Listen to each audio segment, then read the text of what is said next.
कड़ी मेहनत के बाद भी आपको सफलता नहीं मिलती, तो आपको इस एक रहस्य को जानने की जरूरत है, जिससे आप कम मेहनत करके आप बड़े से बड़ा मुकाम हासिल कर सकते हैं। जो मुकाम हासिल करने के लिए एक वैदिक रहस्य को आपको जानना होगा। उस रहस्य को हम आज के इस वीडियो में कहानियों के माध्यम से आपको समझाएंगे, तो बिना देर किए चलिए उन कहानियों की शुरुआत करते हैं। पहली कहानी, मेहनत से न डरो। एक गांव में एक जवान लड़का रहता था और वो अपने आलसपन और कामचोरी के लिए मशहूर था। सभी गांववासी उसे आलसी कहकर ही पुकारते थे, क्योंकि वो पूरे दिन एक पेड़ के नीचे पड़ा रहता और लेटते लेटते वो अपने फ्यूचर के बारे में सोचता रहता और अच्छे अच्छे सपने देखता। उसके दिन ऐसे ही आलस में गुजर रहे थे, लेकिन एक दिन उस गांव में एक साधु आए, जो कि अगले 3 दिनों तक उसी गांव में ठहरने वाले थे। वो दिन भर लोगों से चंदा करते और लोगों को उपदेश देते और रात में गांव के बाहर बने मंदिर में आराम करते। वो साधु जब भी दान लाने जाते और रात को वापस आते, तो वो साधु हर बार उस जवान लड़डिचके को उसी पेड़ के नीचे लेटा हुआ पाते। साधु 2 दिनों तक ये सब देखते रहे और समझ गए कि ये लड़डिचका मानसिक आलस का गुलाम है। तीसरे दिन जब वो वापस लौट रहे थे, वो उस लड़डिचके के पास गए, जो अभी भी उसी पेड़ के नीचे लेटा हुआ था। साधु ने लड़डिचके से कहा, बेटे, मेरे पास तुम्हारे लिए एक काम है। मैं चाहता हूं कि तुम उस पहाड़ी के चोटी तक जाओ और वहां से मेरे लिए एक पंख लेकर आओ। लड़डिचके ने लेटे लेटे ही अपना सर पहाड़ी की तरफ किया और अपनी नजर उस पहाड़ी की चोटी की तरफ ले गया और उसने साधु की तरफ देखा और उपहास लेते हुए कहा, यह असंभव है, मैं उस पहाड़ी के ऊपर तक नहीं जा सकता, मैं बहुत आलसी हूं। साधु ने मुस्कुराते हुए कहा, अरे, मुझे जिस पंख की तलाश है वो इस पहाड़ी के शिखर पर भी नहीं मिलेगा। वो तो इस पहाड़ी के दूसरे तरफ एक गुम्फा के अंदर मिलेगा, जिसके लिए इस पहाड़ी के शिखर तक चढ़कर फिर नीचे उतरना होगा। लेकिन वो कोई साधारण पंख नहीं है, वो ऐसा पंख है जिसे तुमने कभी नहीं देखा होगा। वो पंख दुर्लभ लेकिन सुंदर पंख है, जो रोशनी बिखेरती है। साधु के इन बातों से उस लड़डिचके के अंदर एक्साइटमेंट बढ़ गई। उसने आज से पहले ऐसे पंख के बारे में कभी नहीं सुना था और ऐसे रोमांचक सफर के बारे में सुनकर वो अंदर ही अंदर एक्साइटमेंट से भरपूर हो गया था। इसीलिए उसने साधु के चुनौती को कबूल किया और वो पहाड़ी की तरफ चल पड़ा। लेकिन चढ़ाई बहुत लंबी और मुश्किल थी। जल्द ही लड़डिचके का शरीर थकने लगा, सांस फूलने लगी और शरीर से पसीना बहने लगा। लेकिन फिर भी उसने चलना जारी रखा। वो जैसे जैसे ऊपर और ऊपर चढ़ता गया, उसे खुशी महसूस होने लगी, जिसे उसने आज से पहले कभी महसूस नहीं किया था। आखिरकार जब वो कड़ी मेहनत और लंबे कोशिशों के बाद पहाड़ी के शिखर पर पहुंचा, तो वो पूरे तरीके से थक चुका था, लेकिन वो बहुत खुश था। उसे अंदर से आत्मसंतुष्टि का एहसास हो रहा था। उसके चेहरे पर योद्धाओं जैसी मुस्कान थी, जैसे उसने कोई युद्ध जीत लिया हो। फिर उसने पहाड़ी के शिखर से नीचे देखा। उसके सामने एक बहुत ही मनमोहक नजारा था, लेकिन असली चुनौती आगे थी, क्योंकि उसे फिर उस पहाड़ी से नीचे भी उतरना था और उस गुम्फा को भी ढूंढना था, जिसमें पंख मिलने की बात कही गई थी। नीचे उतरना बहुत ही ज्यादा मुश्किल और खतरनाक था, क्योंकि ढलान ज्यादा गहरी थी और चढ़ाई के समय लड़डिचका बहुत बार खड्डाया और गिरा भी था, तो वो डर भी उसके अंदर था। लेकिन साधु को वो पंख लाके देने के वादे की वजह से वो लगातार आगे बढ़ता रहा। काफी खोज, मुशक्कत और कड़ी मेहनत के बाद जब वो अंत में गुम्फा तक पहुंचा, तो उसने देखा कि पंख वहीं पड़ा हुआ था, जो कि ऊपर एक बड़ी सुराख से आने वाली रोशनी की वजह से चमक रहा था। फिर उसने उस पंख को उठाया और उसकी सुंदरता को देखता ही रह गया। वो काफी देर तक पंख को ही घूरता रहा, लेकिन फिर अचानक उसे याद आया, मुझे तो अभी वापस भी जाना है। उसने खुद के तरफ देखा। वो पूरी तरह से थक चुका था और वो चिंता में पड़ गया कि वो पहाड़ में कैसे चढ़ेगा और वो साधु तक पंख कैसे पहुंचाएगा। एक पल के लिए उसने हार मानने के बारे में सोचा, लेकिन उसे वो खुशी और गर्व की भावना की याद आ गई जो उसने पहाड़ी के शिखर पर पहुंचकर महसूस किया था। उसे एहसास हुआ कि उसके अंदर इस सफर को दोबारा पूरा करने की ताकत और मजबूती है। वो दोबारा पहाड़ी पर चढ़ने लगा। उसके मांसपेशियों में दर्द हो रहा था और कमजोरी की वजह से पैर कांप रहे थे, सांस फूल रहे थे, वो कई बार लड खद्दा कर गिर भी पड़ा, लेकिन उसने हार नहीं मानी। वो खुद को आगे बढ़ाने के लिए लगातार मोटिवेट करता है। अथक मेहनत और घंटों की कड़ी कोशिशों के बाद जब वो साधु के पास पहुंचा और उनके हाथों में वो पंख रखा तो उसके खुशी का ठिकाना न रहा। उसे महसूस हुआ कि उसने आज अपने आलस पर काबू पा लिया है और कुछ बढ़िया करके दिखाया है। उसके चेहरे पर इतनी खुशी और संतुष्टि का भाव देखकर साधु मुस्कुराए और बोले, बहुत बढ़िया मेरे बच्चे, आज तुमने जीवन का बहुत ही महत्वपूर्ण सबक सीखा है कि आलस कोई ऐसी चीज नहीं है जिसे स्वीकार कर लिया जाए, बल्कि आलस एक चुनौती है जिसे दूर करना होगा। ये एक बाधा है जिसे पार करना होगा और आलस को खत्म करने के लिए तुम्हें अपना पहला कदम उठाना ही होगा, अपने मकसद की तरफ चलना ही होगा और तब तक चलते रहना पड़ेगा जब तक तू अपनी मंजिल को हासिल नहीं कर लेता। लड ढाके ने साधु के शब्दों की गहराई और उसके मकसद को समझते हुए हाँ में अपना सर हिला दिया। आज उसे एहसास हुआ कि वो हमेशा ही बड़ी और महान चीजें करने में काबिल था, लेकिन उसके आलस ने उसे रोक रखा था। अब वो जानता था कि उसके पास अपने रास्ते में आने वाले किसी भी बाधा को वो दूर करने की ताकत और मजबूती है। इसके बाद साधु ने उस लडढके को आशीर्वाद दिया और उस गांव से चले गए। इस कहानी से सीखने वाली बात यह है कि मकसद लगने इम्पॉसिबल के बावजूद भी अगर हम उसे पूरा करने के लिए खुद को आगे बढ़ाते हैं, तब हम अपने अंदर ऐसी ताकत और मजबूती की खोज करते हैं जिसके बारे में हम कभी नहीं जानते थे। आलसपन पे काबू पाने के लिए हमें खुद को चुनौती देनी चाहिए और बड़ा सपना देखना चाहिए, फिर चाहे उस सपने को पूरा करना कितना ही मुश्किल क्यों ना हो। हमें लगातार मानसिक और शारीरिक तरीके से आगे बढ़ते रहना चाहिए। बाधाओं और असफलता के बावजूद मजबूत रहना चाहिए। हमें अपने लिए एक नियम बनाकर उस पर टिके रहकर अपने डेली लाइफ को भी विकसित करना चाहिए। हमें कुछ ऐसी आदतें बनानी चाहिए जो मन न लगने पर भी फोकस और एक्टिव रहने में मदद करेंगे। आलस पर काबू करने का मतलब मानसिकता विकास करना है। इसका मतलब चुनौतियों और असफलताओं को विकास और सीखने की अपॉर्चुनिटी के रूप में देखना, न कि हार मानने के रूप में। तो दोस्तों, अब चलिए हमारे दूसरी कहानी की शुरुआत करते हैं। दूसरी कहानी बेस्ट रोंगटे खड़े कर देने वाली। लड़ रहा है तू, झगड़ रहा है तू अपने विचारों से और अपने हालातों से और अनगिनत चिंताओं से। वैसे तो जिंदगी में ज्यादा कुछ नहीं है, लेकिन जितना भी है उसे भी खोने का अंदर एक डर है। मन तो न जाने कितने ही चीजों का करता है, लेकिन जहां इच्छा पूरी करने के लिए पैसों की बात आती है, वहां पर मन को हमेशा मारना पड़ता है। अगर घर पर कोई बीमार है तो मन करता है कि इनकी अच्छी जगह इलाज कराएं, लेकिन चाहकर भी नहीं करा पाते। कहीं शादी में जाना होता है तो पहले से चिंता होती है कि पहनेंगे क्या।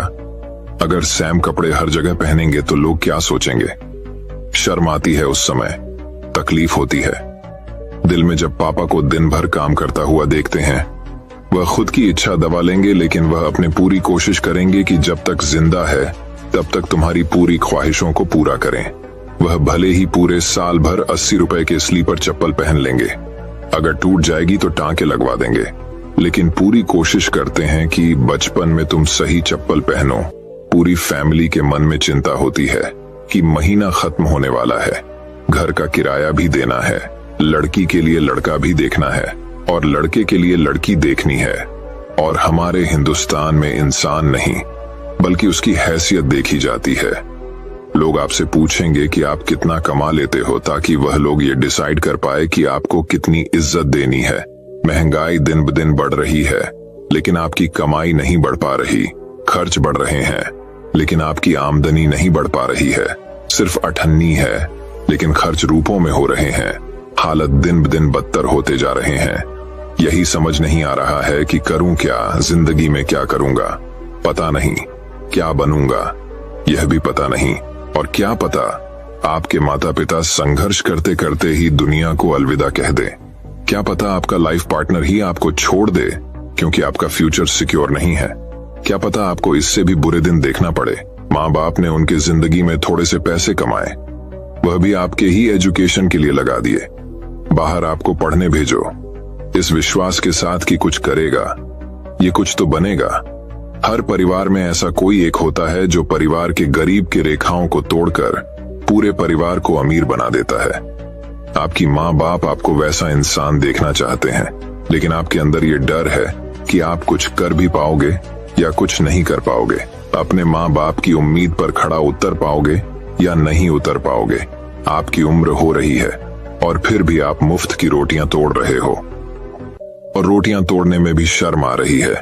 कर रहे हो ना मेरे हर बात से रिलेट, और न जाने ऐसी इतने ही मुश्किलें हैं जिसे मैं जिक्र ही नहीं किया। तो क्या करें इस समय?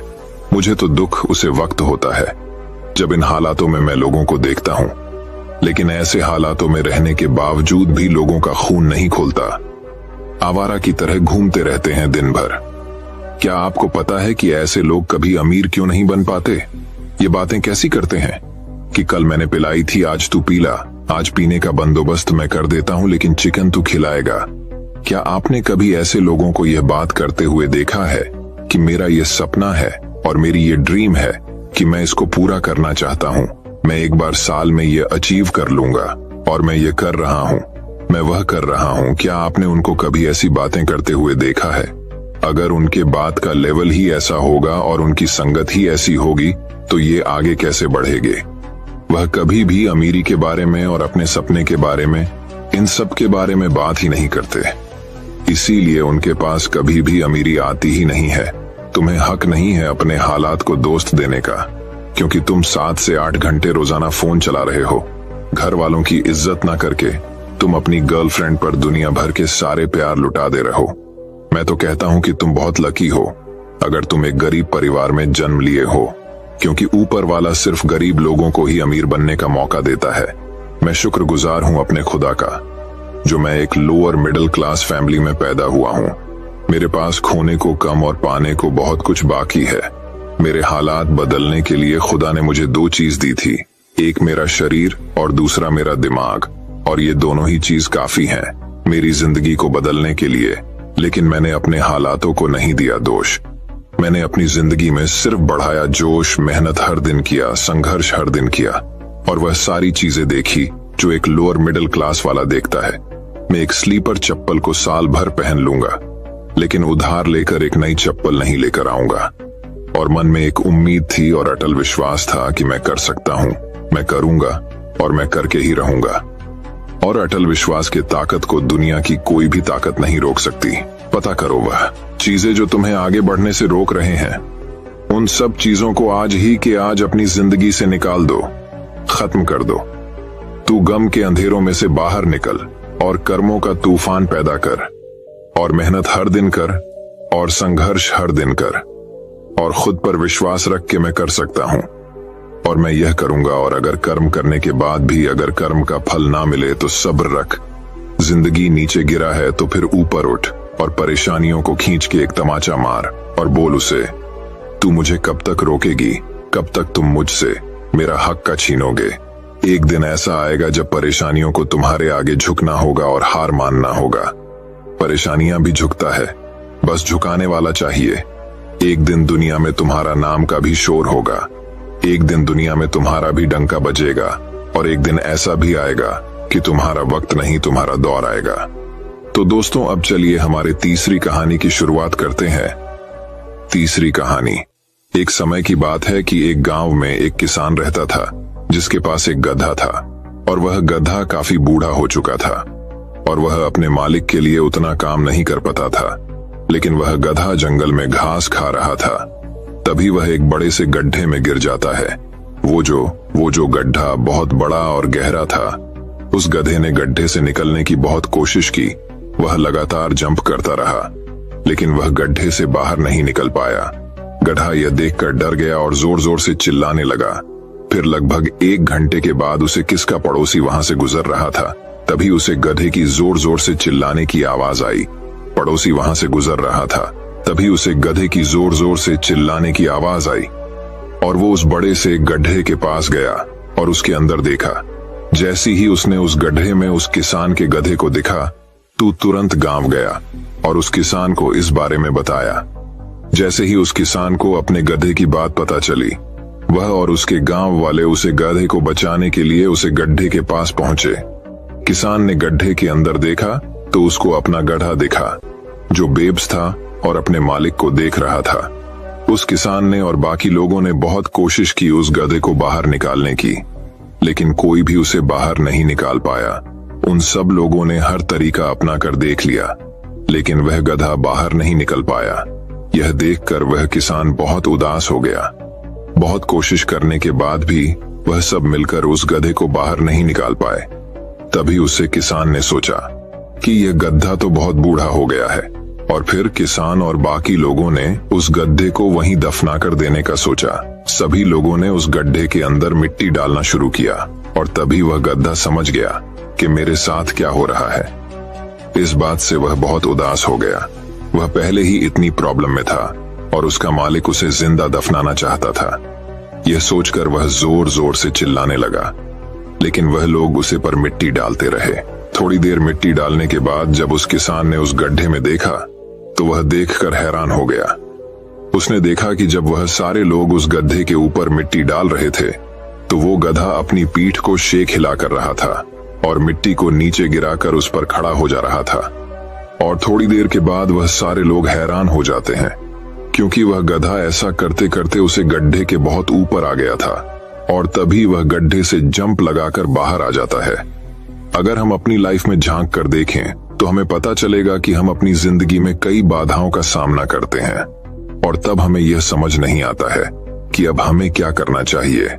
ऐसी सिचुएशन से घबराकर साहस नहीं हारना चाहिए, बल्कि हमें उन बाधाओं के साथ कदम मिलाकर आगे बढ़ना चाहिए। अगर वह गधा अपना साहस को खो देता तो उसका मरना तय था, लेकिन उसने अपना साहस नहीं खाया और अपने ऊपर गिरी मिट्टी को सरकाकर उस पर खड़ा होता गया और उस गड्ढे से बाहर आ गया। ठीक इसी तरह हमें भी अपना साहस नहीं खोना चाहिए और थोड़ा सुकून से अपनी प्रॉब्लम के बारे में सोचना चाहिए। हमें अपने रास्ते में आने वाली बाधाओं से हारना नहीं है, बल्कि बाधाओं को अपॉर्चुनिटी की तरह देखना है और अपनी लाइफ में आगे बढ़ना है।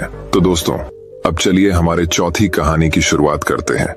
चौथी कहानी, एक मकड़ी ने आराम से रहने के लिए एक शानदार जाला बनाने का विचार किया और सोचा कि इस जाले में खूब कीड़े मक्खियां फंसेंगे और मैं उन्हें आहार बनाकर मजे से रहूंगी। उसने कमरे के एक कोने में जाला बुनना शुरू किया।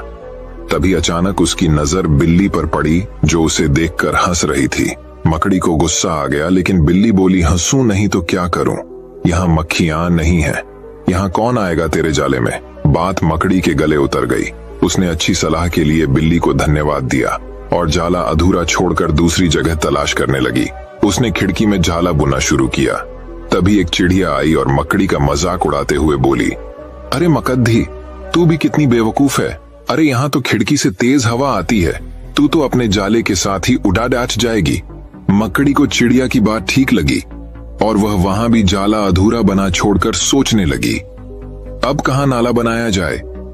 तभी उसे एक अलमारी का खुला दरवाजा दिखा और उसने उसी में अपना जाला बुनना शुरू किया। कुछ जाला बुना ही था, तभी उसे एक काकरोच नजर आया जो जाले को अचरज भरी नजरों से देख रहा था। बोला, अरे यहाँ कहाँ जाला बुनने चली आई? ये तो बेकार की अलमारी है, अभी यह यहाँ पड़ी है, कुछ दिनों बाद इसे बेच दिया जाएगा, तुम्हारी सारी मेहनत बेकार चली जाएगी। ये सुनकर मकड़ी ने वहां से हट जाना ही बेहतर समझा। बार बार प्रयास करने से वह काफी थक चुकी थी और उसके अंदर जाला बुनने की ताकत ही नहीं बची थी। उसे पछतावा हो रहा था कि अगर पहले ही जाला बुन लेती तो अच्छा रहता। उसने पास से गुजर रही चींटी से मदद करने का आग्रह किया। चींटी बोली, मैं बहुत देर से तुम्हें देख रही थी, तुम बार बार अपना काम शुरू करती और दूसरों के कहने पर उसे अधूरा छोड़ देती, और जो लोग ऐसा करते हैं उनकी यही हालत होती है। और ऐसा कहते हुए वह अपने रास्ते चली गई और मकड़ी पछताती हुई निढाल पड़ी रही। दूसरों की बात अगर सुनते रहोगे तो खुद का कब सुनोगे। तो दोस्तों, अब चलिए हमारे पांचवी कहानी की शुरुआत करते हैं। पांचवी कहानी, घास और बांस। एक व्यापारी था। किसी कारणवश उसका बिजनेस पूरी तरह डूब गया और वो पूरी तरह हताश हो गया। वह अपने जीवन से बुरी तरह थक चुका था। एक दिन परेशान होकर वह जंगल में गया और काफी देर वहां अकेला बैठा रहा। कुछ सोचकर भगवान से बोला, मैं हार चुका हूं, मुझे कोई एक वजह बताइए कि मैं क्यों ना हताश हूं। मेरा सब कुछ खत्म हो चुका है। भगवान ने जवाब दिया, तुम जंगल में इस घास और बांस के पेड़ को देखो। जब मैंने घास और इस बांस के बीज को लगाया, मैंने दोनों की देखभाल की, बराबर पानी दिया, बराबर प्रकाश दिया। घास बहुत जल्दी बड़ी होने लगी और इसने धरती को हरा भरा कर दिया। लेकिन बांस का बीज बड़ा नहीं हुआ। लेकिन मैंने बांस के लिए अपनी हिम्मत नहीं हारी। दूसरे साल घास और घनी हो गई, उस पर झाड़ियां आने लगीं। लेकिन बांस का बीज वैसा कै वैसा ही रहा। लेकिन मैंने फिर भी बांस के बीज के लिए हिम्मत नहीं हारी। तीसरे साल भी बांस के बीज में कोई वृद्धि नहीं हुई। लेकिन मित्र, मैंने फिर भी हिम्मत नहीं हारी। चौथे साल भी कुछ नहीं हुआ, लेकिन मैं लगा रहा। 5 साल बाद उस बांस के बीज से एक छोटा सा पौधा अंकुरित हुआ। घास की तुलना में यह बहुत छोटा और कमजोर था, लेकिन केवल 6 महीने बाद यह छोटा सा पौधा 100 फीट लंबा हो गया। मैंने बांस की जड़ को इतना बड़ा करने के लिए 5 साल का समय लगाया। इन 5 वर्षों में इसकी जड़ इतनी मजबूत हो गई कि 100 फीट ऊंचे बांस को संभाल सके। सीख: जब भी जीवन में संघर्ष करना पड़े तो समझिए कि आपकी जड़ मजबूत हो रही है। संघर्ष आपको मजबूत बना रहा है, जिससे कि आप आने वाले कल को सबसे बेहतरीन बना सको। किसी दूसरे से अपनी तुलना मत करो। कुछ सोचकर भगवान से बोला, मैं हार चुका हूं। मुझे कोई एक वजह बताइए कि मैं क्यों ना हताश हूं। मेरा सब कुछ खत्म हो चुका है। भगवान ने जवाब दिया, तुम जंगल में इस घास और बांस के पेड़ को देखो। जब मैंने घास और इस बांस के बीज को लगाया, मैंने दोनों की देखभाल की, बराबर पानी दिया, बराबर प्रकाश दिया। घास बहुत जल्दी बड़ी होने लगी और इसने धरती को हरा भरा कर दिया। लेकिन बांस का बीज बड़ा नहीं हुआ। लेकिन मैंने बांस के लिए अपनी हिम्मत नहीं हारी। दूसरे साल घास और घनी हो गई, उस पर झाड़ियां आने लगीं। लेकिन बांस का बीज वैसा कै वैसा ही रहा। लेकिन मैंने फिर भी बांस के बीज के लिए हिम्मत नहीं हारी। तीसरे साल भी बांस के बीज में कोई वृद्धि नहीं हुई। लेकिन मित्र, मैंने फिर भी हिम्मत नहीं हारी। चौथे साल भी कुछ नहीं हुआ, लेकिन मैं लगा रहा। 5 साल बाद उस बांस के बीज से एक छोटा सा पौधा अंकुरित हुआ। घास की तुलना में यह बहुत छोटा और कमजोर था, लेकिन केवल 6 महीने बाद यह छोटा सा पौधा 100 फीट लंबा हो गया। मैंने बांस की जड़ को इतना बड़ा करने के लिए 5 साल का समय लगाया। इन 5 वर्षों में इसकी जड़ इतनी मजबूत हो गई कि 100 फीट ऊंचे बांस को संभाल सके। सीख: जब भी जीवन में संघर्ष करना पड़े तो समझिए कि आपकी जड़ मजबूत हो रही है। संघर्ष आपको मजबूत बना रहा है, जिससे कि आप आने वाले कल को सबसे बेहतरीन बना सको। किसी दूसरे से अपनी तुलना मत करो। तो दोस्तों, अब चलिए हमारे छठी कहानी की शुरुआत करते हैं। छठी कहानी।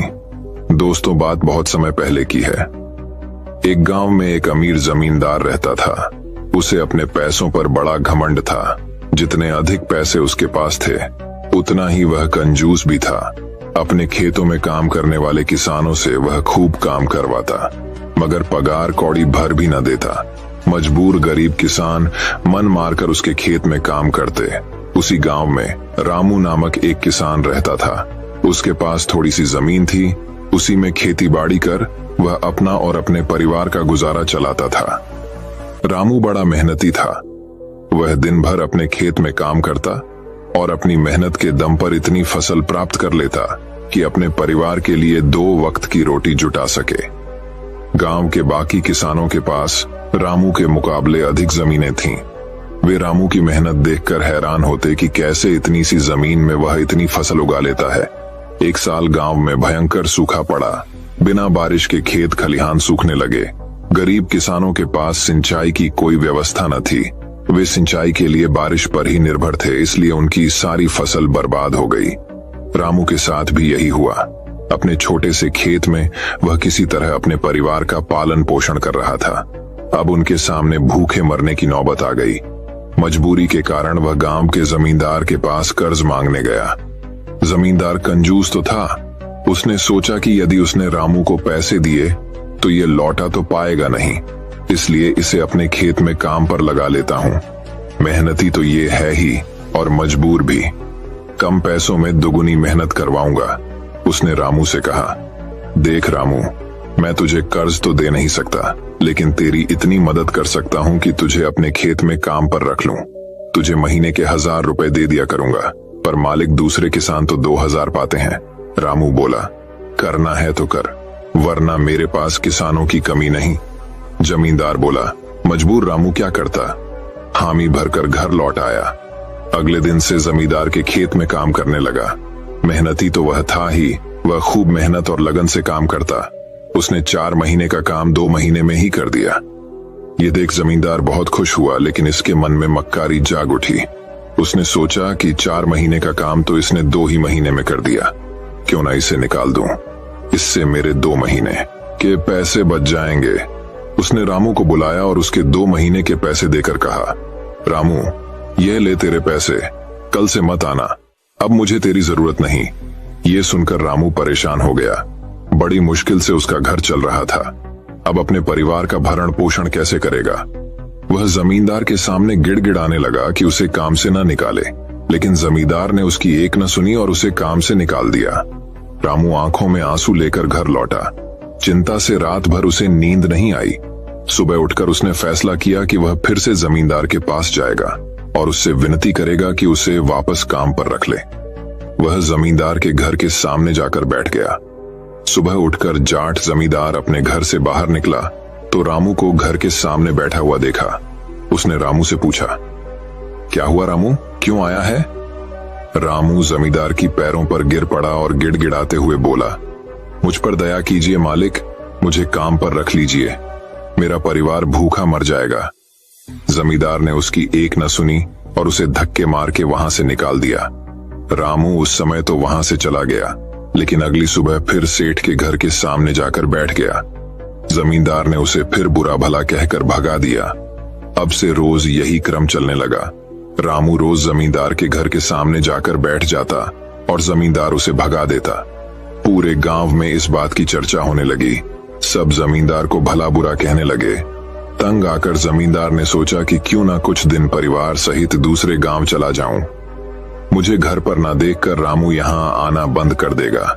अगले दिन वह परिवार सहित दूसरे गांव अपने रिश्तेदार के घर चला गया। 10-15 दिन रिश्तेदार के घर रहने के बाद जब वह अपने घर लौटा तो रामू को अपने घर के सामने बैठा नहीं पाया। वह मन ही मन खुश हुआ कि चलो उससे पीछा छूटा, लेकिन वह चकित भी हुआ कि आखिर रामू ने आना बंद क्यों कर दिया। उसने गांव वालों को बुलाकर पूछा तो पता चला कि रामू घायल है और अपने घर पर पड़ा हुआ है। जमींदार ने पूछा, क्या हुआ उसे? एक जमींदार ने कहा, मालिक, आप जब दूसरे गांव चले गए थे तब भी रामू आपके घर के सामने बैठा रहता था। एक दिन आपका खाली घर देखकर कुछ चोर चोरी करने के इरादे से आपके घर में घुसे, लेकिन वे रामू की नजर में आ गए। रामू अपनी जान की परवाह न कर उनसे उलझ गया और उन्हें भगा दिया। उनके बीच हुई हाथपाई के कारण रामू घायल हो गया। ये जानकर जमींदार को खुद पर शर्म आने लगी कि उसने रामू के साथ कितना बुरा किया, लेकिन इसके बाद भी रामू उसके घर चोरी होने से बचाने के लिए चोरों से उलझ गया। वह पछताने लगा। उसने रामू के घर जाने का फैसला किया।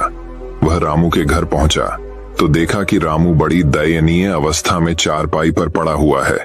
उसके बच्चे भूख से बिलख रहे हैं। ये देख जमींदार का दिल भर आया। उसने रामू से अपने किए की माफी मांगी, उसका इलाज करवाया और ठीक होने के बाद अच्छी पगार के साथ उसे फिर से काम पर रख लिया। दोस्तों, यह कहानी हमें ये शिक्षा प्रदान करती है कि कभी किसी के साथ बेईमानी नहीं करनी चाहिए। सदा जरूरतमंदों की सहायता करनी चाहिए और अपना काम ईमानदारी से करना चाहिए। तो दोस्तों, अब चलिए हमारी 7वीं कहानी की शुरुआत करते हैं। 7वीं कहानी। अब 7वीं कहानी कुछ इस प्रकार शुरू होती है। एक राजा के पास एक सुंदर घोड़ी थी। वह उससे बहुत प्रेम करता था और उसका विशेष ख्याल रखता था। इसका कारण ये था कि युद्ध क्षेत्र में घोड़ी ने कई बार राजा के प्राणों की रक्षा की थी। ये घोड़ी की वफादारी थी जिसने राजा का दिल जीत लिया था। घोड़ी ने कई वर्षों तक राजा की सेवा की और पूर्ण वफादार बनी रही। जब उसकी उम्र हो गई तो उसकी जगह उसके बेटे ने ले ली। वो हृष्ट पुष्ट था, मगर उसमें एक खामी थी, वह जन्म से ही काना था। इस बात को लेकर वह हमेशा दुखी रहा करता था। एक बार उसने घोड़ी से पूछा, माँ, मैं काना क्यों जन्मा? घोड़ी ने बताया, बेटा, जब तू मेरे गर्भ में था उस समय एक दिन राजा मेरी सवारी कर रहा था और मेरे कदम लड़खड़ा जाने पर आवेश में आकर उसने मुझे एक चाबुक मार दिया था। शायद यही कारण है कि तू काना जन्मा। ये सुनकर काने घोड़े का मन राजा के प्रति क्रोध से भर उठा। वह बोला, मां, राजा ने मुझे जीवन भर का दुख दिया है, मैं उससे इसका प्रतिशोध लूंगा। घोड़ी ने समझाया, नहीं बेटा, राजा हमारा पालक है, उसके प्रति प्रतिशोध की भावना अपने हृदय में मत ला। क्षणिक आवेग में उसे क्रोध आ गया और वह स्वयं पर नियंत्रण नहीं रख पाया। इसका अर्थ ये कतई नहीं कि वह हमसे प्रेम नहीं करता। तू प्रतिशोध लेने का विचार अपने हृदय से निकाल दे। मां के समझाने पर भी काने घोड़े का क्रोध शांत नहीं हुआ। वह राजा से प्रतिशोध लेने का अवसर ढूंढने लगा। बहुत जल्द उसे यह अवसर मिल भी गया। राजा युद्ध के मैदान में काने घोड़े पर सवार था। उसके और उसके पड़ोसी राज्य के राजा के बीच घमासान युद्ध छिड़ा हुआ था। तलवारबाजी करते करते अचानक राजा घोड़े से नीचे गिर पड़ा। मौत उसके करीब थी। काना घोड़ा उसे वहीं उसी हाल में छोड़कर भाग सकता था, लेकिन उसने ऐसा नहीं किया। उसने फुर्ती दिखाई और राजा को फिर से अपनी पीठ पर बिठाकर उसके प्राण बचा लिए। वह चकित था कि उसने ऐसा क्यों किया। जिस व्यक्ति ने उसे काना बनाया, उसने उसके प्रति वफादारी क्यों दिखाई? क्यों उससे प्रतिशोध नहीं लिया? ये प्रश्न उसने घोड़ी से पूछा तो वह मुस्कुराते हुए बोली, तू आखिर बेटा किसका है? मेरा ना। मेरी छत्र छाया में तू पला बड़ा है।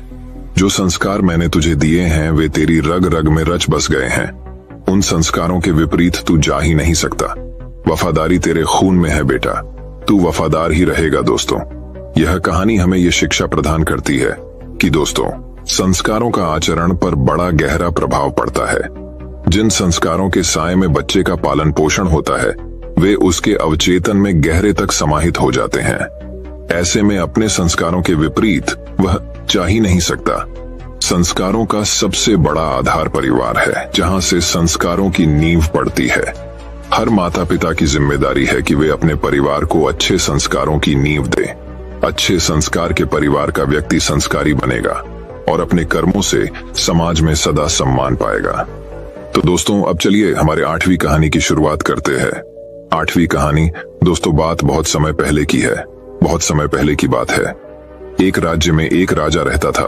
वह अक्सर वेश बदलकर अपने राज्य के गांव और नगरों के भ्रमण पर निकलता और प्रजा के हालचाल लिया करता था। एक दिन वह हमेशा की तरह वेश बदलकर भ्रमण पर निकला। एक रास्ते पर पहुंचकर उसे विचार आया कि क्यों न मैं अपने राज्य के लोगों की परीक्षा लूं। आखिर मुझे भी तो पता चले कि मेरे राज्य की प्रजा के चरित्र का पता चले। उसने एक रास्ते के किनारे पड़ा एक बड़ा सा पत्थर रास्ते के बीचों बीच ढकेल दिया। रास्ते के बीचों बीच आ जाने की वजह से पत्थर ने आधा रास्ता घेर लिया था। वह रास्ते पर अवरोध की तरह था। राजा पेड़ के पीछे छुप गया और देखने लगा कि कौन उस रास्ते के पत्थर को हटाता है। कई लोग उस रास्ते से गुजरे और रास्ते पर पड़े पत्थर को देखकर अपनी असुविधा जताने लगे। वे राजा की बुराइयां करते कि उसे प्रजा की परेशानियों का ध्यान नहीं है। रास्तों पर इस तरह बड़े बड़े पत्थर पड़े रहते हैं, लेकिन उन्हें बंटने की कोई व्यवस्था नहीं रहती, किंतु कोई भी इस पत्थर को वहां से हटाने का प्रयास नहीं करता। राजा छुपकर सारा हाल देख रहा था। कई घंटे बीत गए थे, किंतु किसी ने उस पत्थर को हटाने का प्रयास नहीं किया था। राजा दुखी हो गया कि उसके राज्य के लोग कितने स्वार्थी हैं, जो दूसरों की मीन मेख तो निकालते हैं, पर खुद भलाई का कोई काम नहीं करते। वह स्वयं रास्ते पर पड़ा पत्थर हटाने के लिए आगे बढ़ा। तभी उसने देखा कि एक किसान पीठ पर धान की बोरी लादे आ रहा है। वह फिर पेड़ के पीछे छुप गया। उसने सोचा, इस व्यक्ति को देख लेता हूं, इसने भी पत्थर न हटाया तो मैं स्वयं हटा दूंगा। किसान पत्थर के पास पहुंचा और ठहर गया। उसने अपने पीठ की भारी बोरी किसी तरह उतारी और एक किनारे रख दी। फिर वह पत्थर के पास गया और उसे हटाने के लिए जोर लगाने लगा। किसी तरह उसने पत्थर रास्ते के किनारे सरका दिया और हाथ झाड़ता हुआ बुदबुदाया। अब इस पत्थर के कारण रास्ते से जाने वाले राहगीरों को कोई परेशानी नहीं होगी। वह अपनी बोरी उठाने के लिए बढ़ने लगा तो उसकी नजर एक पोटली पर पड़ी। वह उसी स्थान पर थी जहां पत्थर पड़ा था। राजा ने ही वह पोटली पत्थर के नीचे दबाई थी। उसके साथ एक पत्र भी था। किसान ने पत्र पढ़ा। उसमें लिखा था, ये पोटली राज्य के राजा की तरफ से रास्ते का पत्थर हटाने वाले व्यक्ति का पुरस्कार है। किसान ने पोटली खोली। उसके सोने के सिक्के थे। उसने मन ही मन राजा का धन्यवाद किया। फिर सोने के सिक्कों की पोटली कमर में बांधकर और धान की बोरी पीठ पर लाद कर अपने घर की ओर चला गया। सीएक रास्ते में आने वाली हर बाधाएं उन्नति का अवसर है, इसलिए बाधाओं से डरे नहीं, उनका सामना करें और उन्हें हटाकर जीवन में तरक्की के मार्ग पर आगे बढ़े। दोनों परोपकार करने वाले व्यक्ति को परोपकार का शुभ फल अवश्य मिलता है। तो दोस्तों, अब चलिए हमारे 9वीं कहानी की शुरुआत करते हैं। 9वीं कहानी। एक राज्य में एक राजा राज करता था। वह एक शानदार महल में रहता था जो कीमती पत्थरों से बना था और जिसमें तरह तरह की नक्काशियां की हुई थीं। महल इतना सुंदर था कि उसके चर्चे दूर दूर तक फैले हुए थे।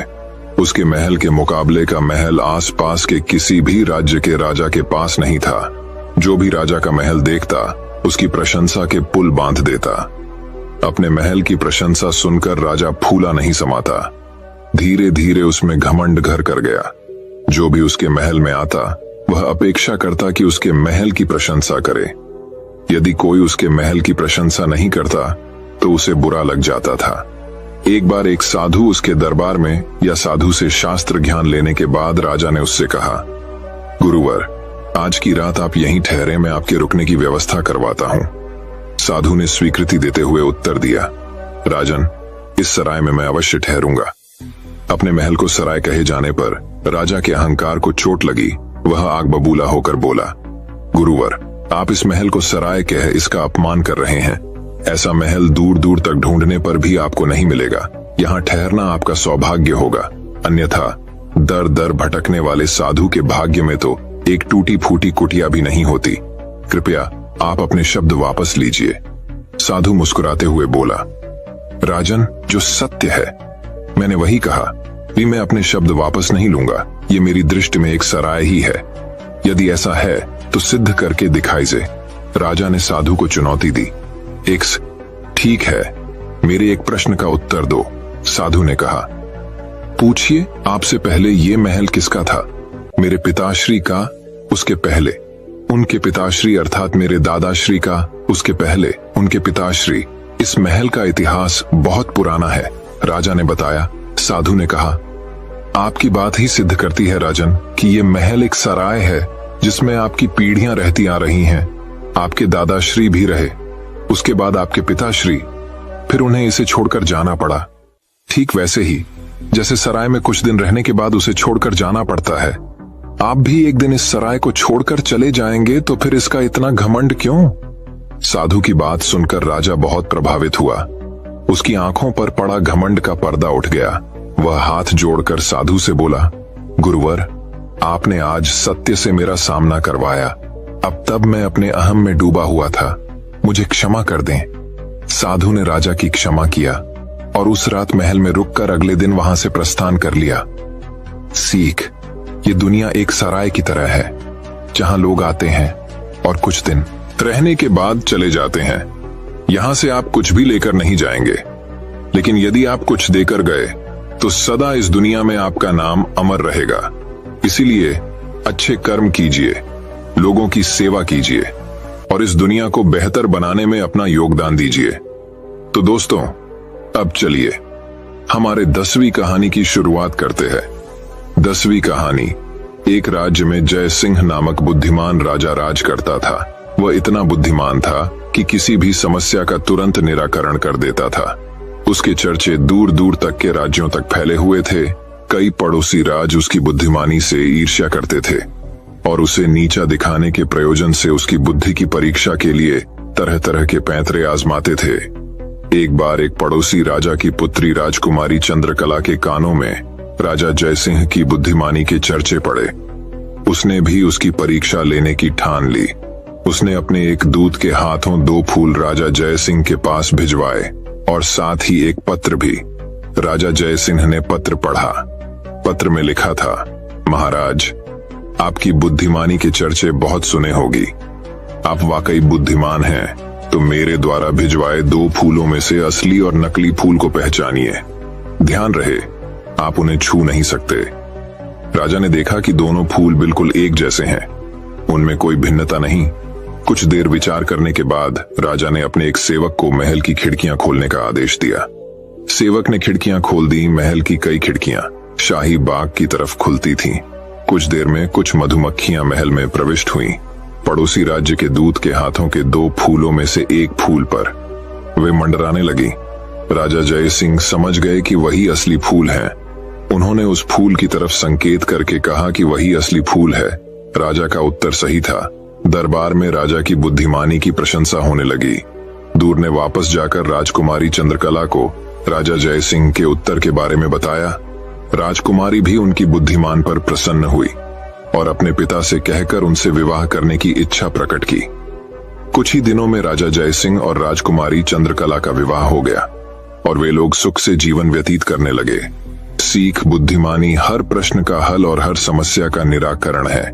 इसलिए जब भी कोई प्रश्न या समस्या सामने हो तो बुद्धि का प्रयोग करें। तो दोस्तों, अब चलिए हमारे 11वीं कहानी की शुरुआत करते हैं। 11वीं कहानी। एक गांव में एक किसान रहता था। वह बहुत लालची था। अपने लालच के कारण अक्सर वह गांव के लोगों को धोखा दिया करता था। धीरे धीरे गांव के लोग उसका स्वभाव अच्छी तरह समझ गए और उससे किनारा कर लिया। किसान के घर में उसकी पत्नी और 2 बच्चे थे। गांव के लोगों द्वारा किनारा कर लेने पर पत्नी ने किसान को बहुत समझाया कि लालच छोड़ दे और दूसरों को अपने फायदे के लिए इस्तेमाल न करे, न ही धोखा दे।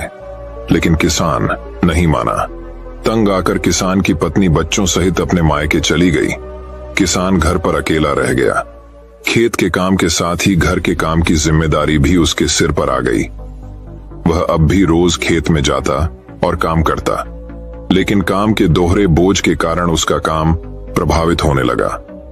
गांव में कोई उसके साथ काम नहीं करना चाहता था और अकेले काम करना उसके बस में नहीं था। एक दिन उसने सोचा, क्यों ना मैं खेत में काम करने के लिए पास ही के जंगल में जाकर किसी जानवर को ले आऊं, उसे थोड़ा बहुत खाना देकर मनमर्जी काम करवा लूंगा।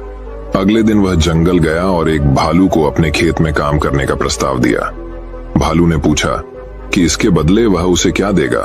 किसान ने कहा कि वह उसे 2 वक्त का भोजन दे देगा। भालू राजी नहीं हुआ। उसने कहा कि उसे 2 वक्त के भोजन के साथ ही फसल में भी हिस्सा चाहिए।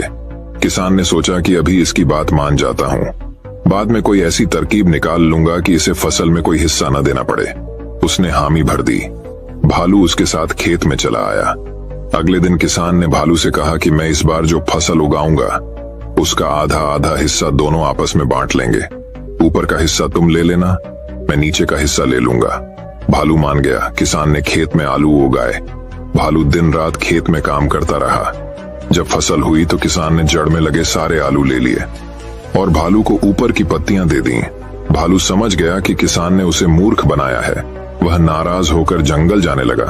तब किसान ने उसे भलाकर रोकते हुए कहा कि अगली बार वह उसे नीचे का हिस्सा दे देगा। भालू मान गया और जंगल वापस नहीं गया। इस बार भी वह पूरी मेहनत से रात और दिन एक करके काम करता रहा, मगर किसान ने चालाकी दिखाकर इस बार खेत में आलू की नहीं बल्कि गेहूं की फसल बोई थी। जब फसल कटाई का समय आया तो किसान ने सारे गेहूं ले लिए और भालू को जड़ दे दी। भालू बहुत नाराज हुआ कि किसान ने उसे दोबारा मूर्ख बनाया। इस बार वह किसान के लाख मनाने पर भी नहीं माना और जंगल लौटने लगा। भालू बहुत दुखी था क्योंकि इतनी मेहनत के बाद भी उसे कुछ हासिल नहीं हुआ था। गांव के कुछ किसानों ने उसे दुखी देखा तो कारण पूछने लगे। भालू ने उन्हें सारी बात बता दी। किसान भालू की मेहनत देख चुके थे। उन्होंने उसे अपने खेत में काम दिया और फसल होने पर हिस्सा भी। भालू मेहनती होने के कारण सबका चहेता बन गया। उधर लालची किसान अकेला होने के कारण खेत में ढंग से काम नहीं कर पाया और उसकी पूरी फसल बर्बाद हो गई। उसने गांव वालों से मदद मांगी मगर कोई उसकी मदद को ना आया क्योंकि वह सबका विश्वास खो चुका था। वह अपने किए पर पछताता रह गया। सीख 1। कभी भी लालच और स्वार्थ के कारण दूसरों को धोखा नहीं देना चाहिए। एक बार लोगों का विश्वास उठ जाए तो उसे फिर से हासिल करना बहुत मुश्किल होता है। दूसरी सीख, सबसे मिलजुल रहना चाहिए और दूसरों की मदद करनी चाहिए। तभी वक्त पड़ने पर हमें दूसरों की मदद प्राप्त होगी। दोस्तों, मैं उम्मीद करता हूं कि यह कहानी सुनने से आपके जीवन में अच्छे बदलाव आए होंगे। आपको इस वीडियो से क्या सीखने मिला ये कमेंट करके जरूर बताएं और अपने परिवार, दोस्तों या आपके करीबी इंसान के साथ ये कहानी शेयर करके उन्हें भी इस ज्ञान से परिचित करवाए। बाकी अगर आपको ये वीडियो दिल से अच्छी लगी हो तभी इस वीडियो को लाइक कर देना, और आपने अब तक इस चैनल को सब्सक्राइब न किया हो तो चैनल को सब्सक्राइब भी जरूर कर देना। आपका हर दिन शुभ हो और खुश